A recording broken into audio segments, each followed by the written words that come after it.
एक बार नारद मुनि नारायण नारायण का जाप करते हुए बैकुंठ लोक पहुंच गए। वहां शेष शैया पर भगवान विष्णु विश्राम कर रहे थे और विष्णु प्रिया भगवती लक्ष्मी कमल चरण दबाने में मग्न थी।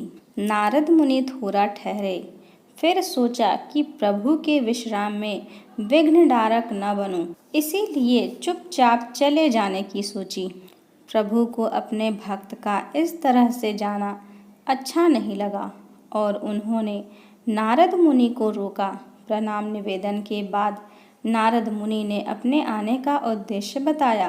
प्रभु, धरती पर इंसान त्राहि त्राहि कर रहे हैं। हर जगह भूखमरी, महामारी, विस्फोट, गरीबी जैसे रावण अपने 10 मुंह खोले इंसानों को अपनी उदराग्नि में भस्म करने को तैयार खड़े हैं। प्रभु, आप तो प्रत्येक युग में इंसानों की रक्षा के लिए धरती पर अवतरित होते हैं, फिर कलयुग आपके स्नेह से वंचित क्यों है? देवर्षि, हम कलयुग में भी मृत्यु लोक पर अवतरित होंगे, पर अभी सही वक्त नहीं आया है। कलयुग को थोड़ा और इंतजार करना होगा, भगवान ने सांत्वना देते हुए कहा। प्रभु, तब तक तो देर हो जाएगी, धरती नष्ट हो जाएगी, आपको अभी ही कुछ करना होगा। पर नारद मुनि भी जानते हैं कि प्रभु ब्रह्मा जी के बनाए नियम में उलट फेर नहीं कर सकते। वे अपने निश्चित वक्त पर ही अवतरित होंगे, लेकिन समस्या का समाधान भी जरूरी है। आज्ञा लेकर भगवती ने निवेदन किया कि तब तक वो और गणेश जी धरती पर जाकर मनुष्यों को धन और बुद्धि दे आते हैं, जिससे कुछ हद तक तो उनके संकटों का निवारण हो जाएगा। ब्रह्मा जी को भी इस प्रस्ताव पर कोई खास आपत्ति नहीं हुई, पर उन्होंने इतना भर कहा कि सब कुछ ठीक नहीं करना, क्योंकि तब प्रभु का अवतार कैसे होगा? प्रभु का अवतार नहीं होगा तो विधाता के लेख में त्रुटि आ जाएगी, फिर मृत्यु लोकवासी उनके कृति को अमिट नहीं कह सकेंगे। भगवती लक्ष्मी और गणेश जी ने दीपावली के शुभ दिन को ही अवतरित होने का मन बनाया। इसी दिन वो अपने भक्तों की परेशानी को दूर करके अपने अपने धाम लौट जाएंगे। उन्होंने ऐसा विचार कर लिया। दीपावली के दिन में तो उनकी पूजा हुई नहीं, वे आए और लौट गए।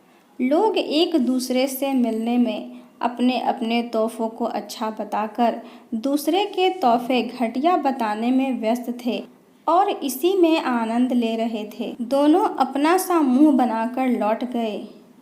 नारद जी ने उन्हें बताया कि पूजा तो रात में होती है, इसीलिए आप दोनों रात को ही जाएं।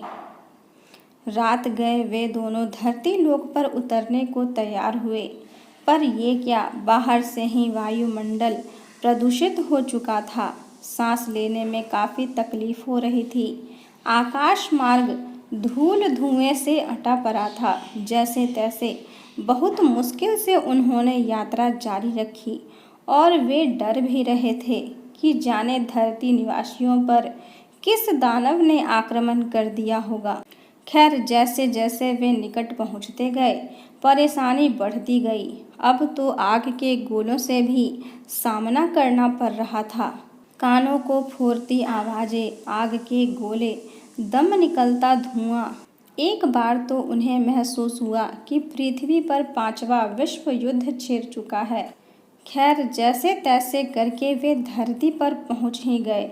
वे सोच रहे थे कि ऐसे माहौल में जब उन्हीं के लिए इतनी मुश्किलें हो रही हैं, तो बेचारे इंसान कैसे जिंदा होंगे। पर धरती पर आकर पता चला कि ये सारा तमाशा इंसानों ने खुद ही खड़ा किया है। हद तो तब हो गई जब मस्ती के नाम पर एक बच्चे ने गणेश जी और लक्ष्मी जी के ठीक सामने बम फोड़ दिया और हंसने लगे। पर वे क्या करते, आखिर है तो बच्चे ही। बच्चों के साथ बड़े भी उनका उपहास उड़ाने से ना चूके। ये सब देखकर दोनों का मन अत्यंत ही दुखी हुआ और वे अपने धाम लौट गए। भगवान विष्णु से दोनों ने मिलकर कहा कि प्रभु, आप धरती पर अवतरित मत होइएगा, क्योंकि इस बार इंसान का दुश्मन कोई दानव नहीं, वे स्वयं ही हैं। भला जो स्वयं जलना चाहे तो उसे कोई कब तक बचा सकता है। और उन्होंने पूरा वृतांत कह सुनाया।